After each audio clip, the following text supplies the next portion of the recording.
Nada mejor que un buen desayuno para recargar energías. Y ahora, un ejemplo.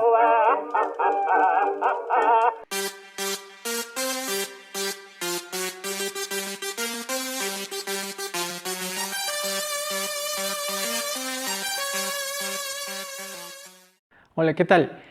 Vamos entonces por unos ejemplos de lo que acabamos de ver. La idea es que veamos que efectivamente, por ejemplo, cuando yo quiero construir redes cristalinas que son parte de cómo se arregla la materia, se está implicando cierta energía. Aquí podemos además entender algunos conceptos interesantes de cómo es que la materia se conforma.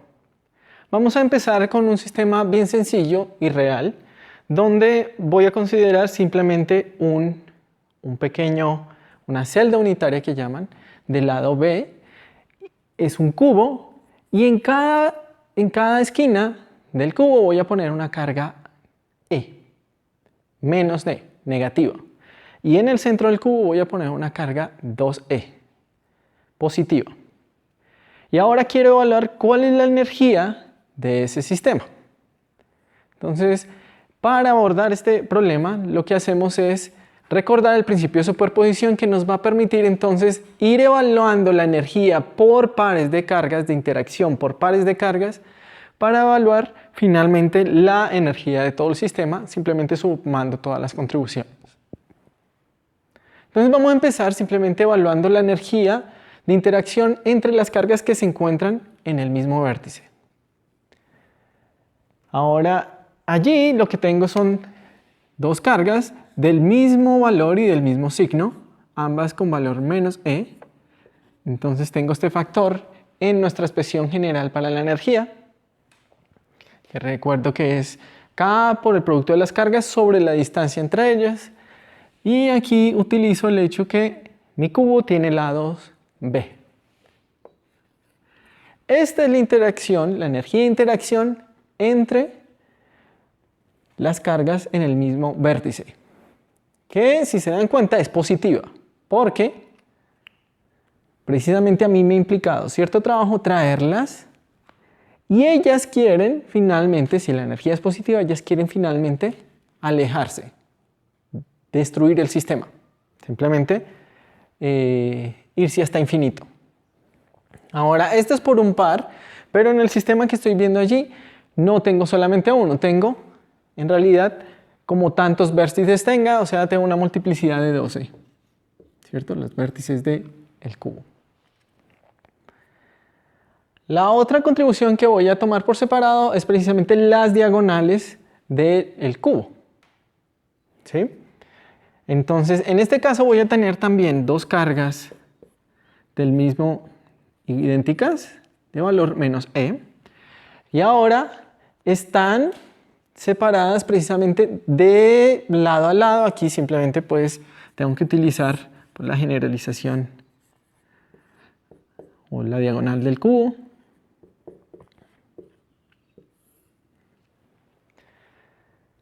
La generalización de Pitágoras, digamos, y entonces tengo aquí E cuadrado sobre, aquí por factorizar el B, me queda algo así. Entonces tengo que la interacción entre cargas que se encuentran en esquinas opuestas del cubo, o sea, son cargas que no comparten ninguna de las caras y que están precisamente sobre la línea que las une, pasa por el centro del cubo. Cada una de esos pares contribuye como esta energía, nuevamente es positiva porque ellas tienen el mismo signo, o sea, ellas tratan de alejarse.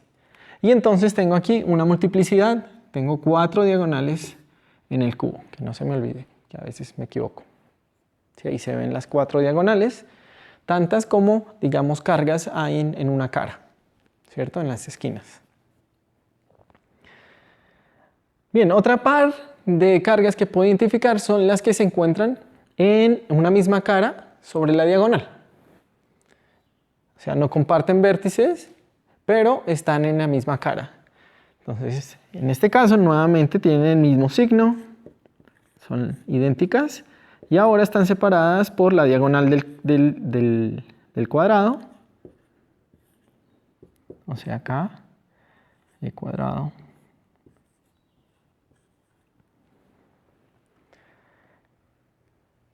Y entonces tengo que mirar también la multiplicidad. Es positiva también y la multiplicidad va a ser 2 diagonales por cada cara y tengo 6 caras, o sea, tengo 12.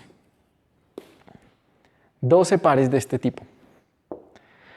El último que me queda entonces es incluir la carga en el centro del cubo. Ella va a interactuar con todas las otras cargas que son tantas como esquinas tenga mi cubo. O sea, ya sabemos cuál es la multiplicidad. Tiene 8 esquinas. Y entonces ahora tengo K menos E, la carga. Voy a tomar una de las cargas de las esquinas, menos E. Y esta está interactuando con la carga en el centro, que tiene valor 2E. Y están separadas justo a la mitad de esta distancia. ¿Cierto?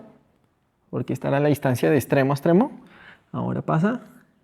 Entonces es raíz de 3 sobre 2b.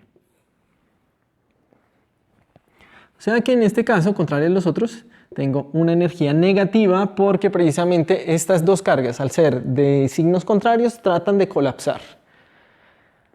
Y tengo entonces un 4 e cuadrado sobre... Entonces, este signo lo que me está diciendo es que precisamente este sistema de carga positiva, carga negativa, está acotado. Él trata de mantenerse fijo, o sea, es lo que se conoce como un estado ligado. ¿Okay? Entonces es un estado ligado, ellos tratan de estar juntas, contrario a lo que pasaba antes, donde se trataban de alejar.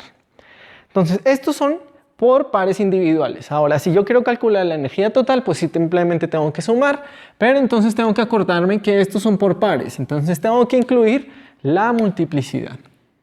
Entonces, para este teníamos multiplicidad de 12, para este habíamos dicho que 4, para este 12 también, ¿sí?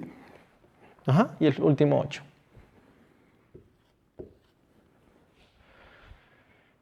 Y ahora, como todos tienen el factor de cuadrado sobre b, pues lo voy a factorizar y este k también.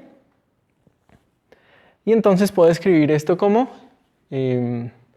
12 positivo más, entonces 4 por 4, 16 sobre raíz de 3.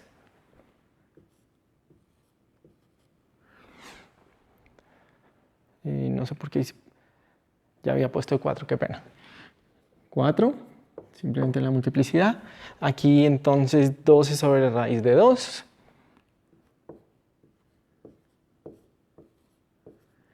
Y el último entonces me da 4 por 8 sobre raíz de 3.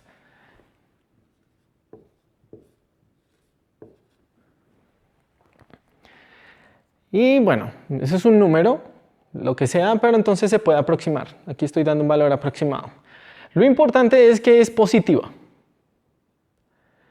O sea, estoy encontrando algo bien interesante y es que a pesar de que estoy colocando una carga de signo opuesto en el centro, que yo espero que trate de mantener la celda, esta celda unitaria que estoy escribiendo ahí, que estoy dibujando ahí, ligada, su magnitud no es suficiente y hace que la energía sea positiva. Acuérdense que sucedía cuando la energía era positiva, que la celda trata de desbaratarse y trata de destruirse, simplemente trata de mandar todas las cargas de los vértices hacia el infinito. O sea que es una estructura que yo no espero ver en la naturaleza. En la naturaleza lo que espero ver es redes cristalinas cuya energía sea negativa, o sea, trate de mantenerse ligado. Así que vamos a estudiar un ejemplo un poco más real, de hecho es la sal. Ok, este ejemplo es real y si ustedes lo ven así, pues es imposible de hacerlo, ¿no? Es un montón de cosas que no no parece de dónde uno va a poder arrancar. Sin embargo, vamos a ver que se puede atacar de una manera inteligente. La idea es que lo que tenemos aquí es la sal de cocina, sal de mesa, es cloruro de sodio, donde hemos arreglado de manera como es efectivamente la sal, en una red cristalina se arreglan los átomos de sodio y de cloro. Ahora déjenme simplemente fijarme en la celda unitaria, o sea, el bloque fundamental que va a armar todo el resto. Si se dan cuenta, entonces es un cubo que va a tener, nosotros vamos a tomarlo como del lado 2A, que va a simplificar nuestros cálculos ahorita. ¿Dónde he colocado? Entonces en el centro de ese cubo voy a colocar precisamente un átomo de sodio, un ion de sodio positivo, y otros átomos, otros iones de sodio también en los centros de los vértices. El resto de posiciones entonces voy a colocar iones de cloro que van a tomar posiciones en las caras del cubo y en las esquinas. Entonces, una vez yo veo esta red, esta celda unitaria, puedo imaginar qué es lo que ve cada ion, ese ion que está en el centro, qué es lo que ve a su alrededor, y podemos ver que si yo me hubiera parado no en ese ion, sino en otro, tomemos para empezar uno de sodio también, si me paro en otro de sodio, ese átomo de sodio va a ver exactamente lo mismo alrededor, pensando ya no solamente en la red unitaria, sino en toda la red como tal. O sea, ninguno de esos átomos de sodio es especial. Yo pude haber cogido cualquiera y centrado en ese, la misma celda unitaria veo. Más interesante aún es que si me paro también en un átomo de cloro, cualquiera que ustedes tomen, la misma celda unitaria van a obtener, pero ahora centrada en el átomo de cloro y intercambiado entonces lo que eran cargas positivas por cargas negativas. Es intercambio, pero es la misma celda unitaria. Y eso entonces nos da una pista de cómo atacar el problema. Porque quiere decir que cualquier ion, positivo o negativo, a su alrededor ve lo mismo.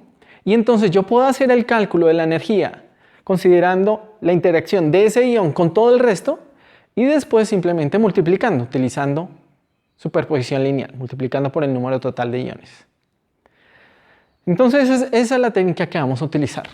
Vamos a suponer que hay un número n total de iones finito, pensando que en una red que no es completamente infinita, pero de todas maneras es suficientemente grande para considerar que cualquier ion no está, digamos, en el borde y empieza a haber, digamos, lugares donde no hay más compañeros y que sí vería a alguien que está justo en el centro.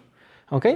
Entonces vamos a suponer que es finito, pero consideramos que es suficientemente grande también como para que esa aproximación que acabamos de decir, que cualquier punto vamos a ver exactamente lo mismo, es válida. Y entonces para cada ion, la energía de interacción va a ser esta es la carga de ese ion, tal vez le pongo en otro color. Entonces esta es la carga de ese ion sobre el que me estoy parando. Y empiezo a ver la interacción de él con todo el resto de cargas. ¿Sí? Multiplicación de cargas dividido por la distancia de este a este. Y aún así, entonces ustedes me van a decir, incluso así es un cálculo tediosísimo. Imagínense calcular la energía, ir sumando todos esos iones ahí. Pero entonces volvemos y somos inteligentes, volvemos y pensamos físicamente. Esta energía de interacción decae como el inverso de la distancia, ¿cierto?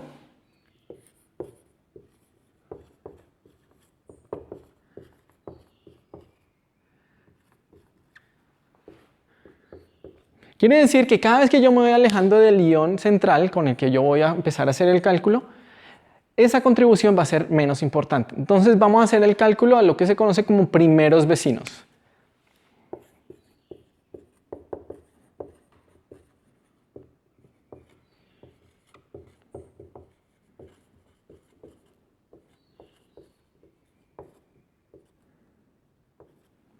¿Qué van a ser los más importantes?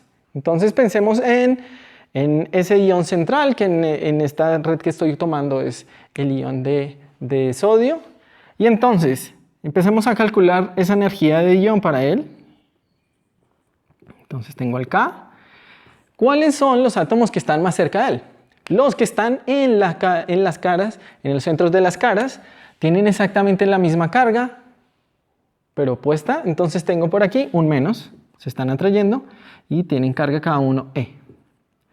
Y la distancia del centro a la cara es precisamente la mitad del lado del cubo, que es 2A, entonces en este caso es A. Esa es la interacción a los primeros vecinos. Entonces ya tengo pero me falta la multiplicidad. No es esta la interacción con uno de los átomos en las caras, con uno de los iones, y ahora lo multiplico por el número de caras. Bien, sigamos a los siguientes vecinos. Los siguientes vecinos van a ser los iones de sodio también, de la misma carga, por eso ambos son positivos, tengo un más aquí, y están a una distancia de raíz de 2, A. ¿Y cuántos de ellos hay? Tantos como vértices, o sea, hay 12. Podemos incluir los siguientes vecinos que van a ser los que están en las esquinas del cubo. Como tienen cargas opuestas, tengo un menos acá. Y están a una distancia de... ¿Y cuántas esquinas tiene el cubo? 8.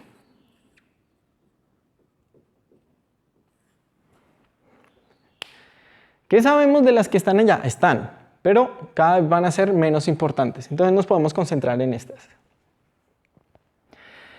Bien, entonces esto sería de un ion. ¿Cuál ion? El átomo, los iones de sodio. ¿Qué pasa si yo me paro ahora en un ion de cloro? Dijimos que iba a haber lo mismo, pero cambiamos las cargas. Entonces, ¿qué está sucediendo? Como estamos cambiando más con menos, donde hay productos de más con más, ahora pasa a menos con menos, o sea que el signo total no cambia. Y lo mismo cuando tengo menos con menos.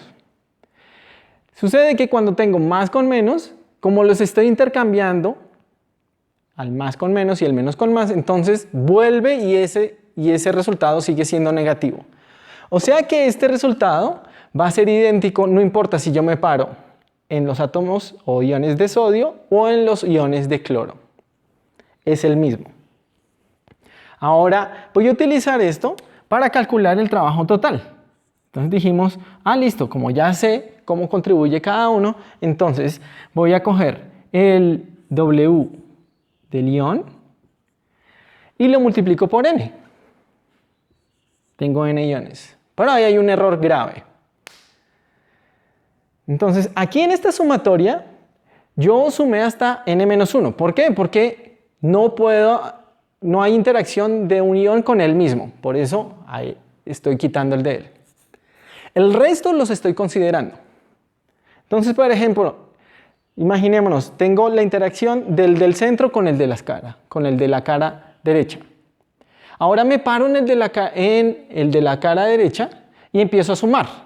Pero ya no puedo sumar la interacción con el del centro porque ya la consideré. Entonces, si yo hago esto que hice aquí, que es simplemente multiplicar el número de iones por este cálculo, estoy contando 2 veces cada par. ¿Sí? Entonces,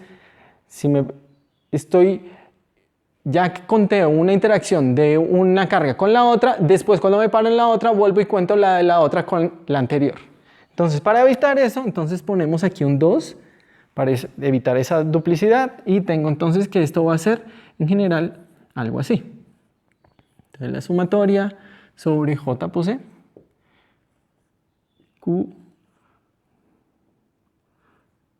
QJ sobre RJ. ¿Sí? Entonces esto sucede precisamente porque la red es tal que de donde yo me pare veo lo mismo y además todos los iones tienen exactamente la misma carga, la misma magnitud, sino que a veces cambian el signo, no pasa nada. Y esto se puede calcular, entonces yo puedo numéricamente ver qué es lo que sucede aquí y obtener un valor bien preciso. Aquí lo pongo aproximado. El número de iones.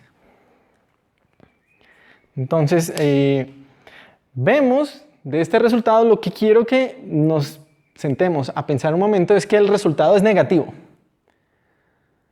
Y entonces, quiere decir que mi red está ligada. Ella no quiere destruirse como si sucedía en el ejemplo anterior. Y como entonces quiere estar ligada, entonces tenemos algo estable, decimos. Ahora la pregunta es, ¿y por qué entonces no colapsa? Si la energía, esto lo que me está diciendo es que está en Natalia Newton, ¿por qué no va a colapsar? Bien, aquí a grosso modo lo primero que uno diría, y hay algo que las mantiene en sus puntos fijos y evita que se colapse mi red. Para explicar esto, entonces tendríamos que entrar en herramientas que no vamos a abordar aquí, incluso necesitaríamos elementos de mecánica cuántica. Pero podemos discutir algo bien interesante, y es que no se puede hacer un arreglo de cargas donde solamente la interacción electromagnética funcione y ellas estén en equilibrio. O sea, las interacciones electromagnéticas o bien ellas tratan de desbaratarse o tratan de colapsar o están en un equilibrio inestable. Hay algunos ejemplos que ustedes van a trabajar en los ejercicios donde como están, parece que no quieren ni irse ni colapsar, pero ustedes los desvían un poco y va a colapsar el sistema. Entonces, para explicar, digamos, la estabilidad de la materia, como vemos, que está conformada precisamente por la interacción electromagnética, no se puede hacer simplemente por interacciones electromagnéticas y necesitamos que la mecánica cuántica venga a ayudarnos en algún momento. Pero por ahora tenemos un ejemplo donde vemos que un ejemplo real, donde podemos hacer cálculos bien interesantes. Espero les haya gustado y haya servido.